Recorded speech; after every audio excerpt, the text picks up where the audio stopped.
So, hello and welcome. This is Erica Glessing, and you're joining me on the Erica Glessing Show, where you receive 8 minutes of daily inspiration for lightworkers and entrepreneurs. And my next guest is a stunning entrepreneur, lightworker, mom.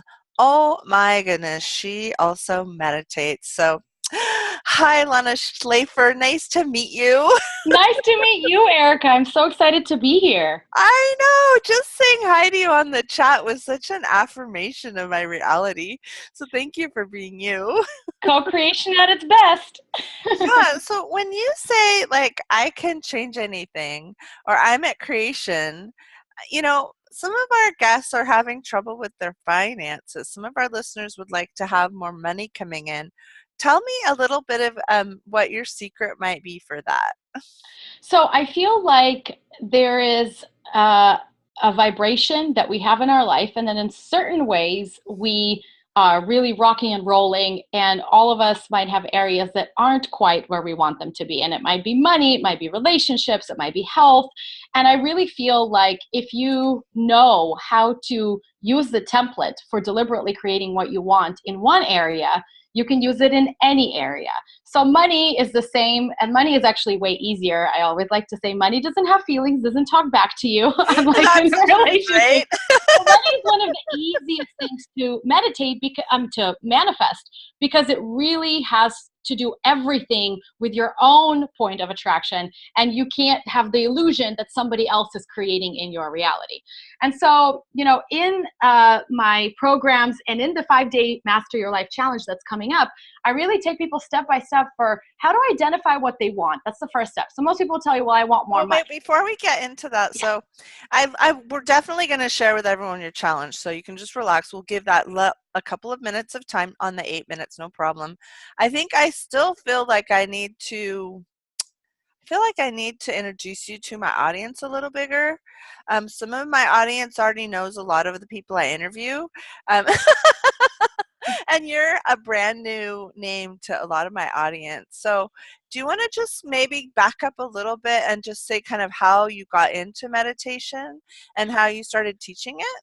Sure, as long as you promise to get me back to how to manifest money, because I'm happy to to respond to that. So yes, I was born in Russia. I came to the U.S. when I was 12. I had no religious background. Well, that's not true. I was Jewish culturally, but everyone in Russia was void of religion. It was illegal to have any religion. So I grew up atheist, and when we came to the U.S. and I started, living really this immigrant dream that my parents had for me. I worked very hard. I Mm, got into Berkeley. I was yeah, striving to have the American success story. right. And in the process, I became very miserable, very depressed, and somehow managed to graduate with like a 3.8 GPA from UC Berkeley and get like 5 job offers out of college. So I was rocky and rolling professionally. I worked in investment banking, and slowly my soul was dying and I was hating myself. And it got to the point where I decided to leave that and go on a process of discovery. What Oh, actually makes me happy? I just didn't want to nice. live anymore.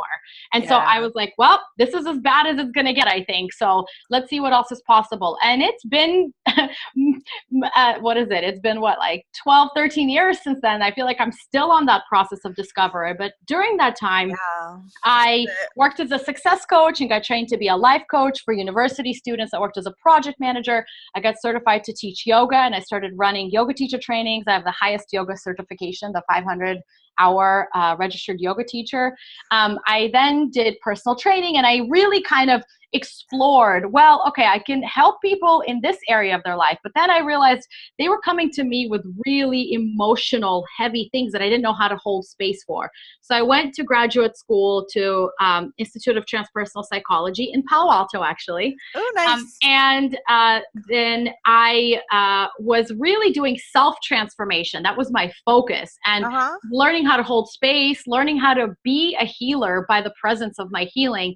And Okay. then my husband proposed in the middle of Oh, my graduate program. yeah. And we got pregnant 2 months later, and it was twins. I was like, what?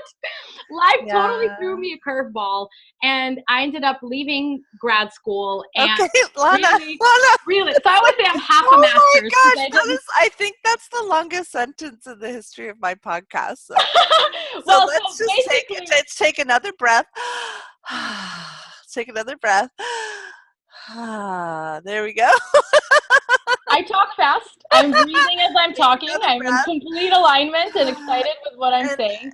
now So, that now I'd like to take you full circle. We're going to jump forward again and let's go ahead and just let people know a little bit about your challenge. And then if you wanted to end on the finance, that's fine. But let people know a little bit about your beautiful challenge that people are just signing up for right and left right now. yeah, so I've done this challenge quite a few times, and people have incredible shifts and transformations and breakthroughs. And money is certainly an area that people want to have a breakthrough in because it feels like it's connected to so much choices in their life and their livelihood and where what they do on a day-to-day basis.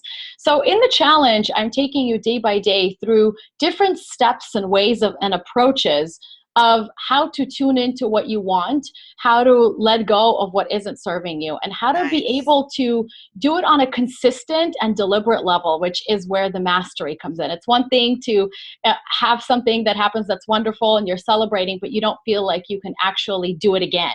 The replicatability of it and the practical aspect is really a huge, and it's really fun because we have thousands of people doing it together. The energy in the Aw. group is really high. As you can tell, I have a lot of energy. I am very passionate about what I do.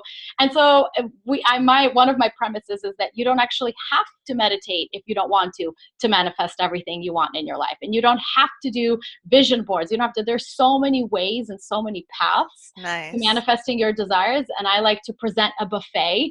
And then you take what you love from the buffet and enjoy the process of creation as much as you Aw. enjoy getting to the destination. I love it. Yeah, I know it goes by really fast. I appreciate you hanging in with me for this 8-minute interview. It's always kind of goes too fast and we feel like we blinked. But I just want to encourage people to check out Lana's 5-day challenge. And if you listen to this podcast too late for that, then on her website she has an introductory 4-minute meditation that's completely complimentary. Anything else, Lana, that you'd like to say as far as how people can reach you and find you? Yeah, just lanaschlafer.com, and all the information that you want is there. There's lots of blog posts. I have a Lana TV channel on YouTube where I do lots of videos, and I'm excited to connect with you. Find me on Facebook or Instagram, and I look forward to co-creating with you. Thank you. Awesome.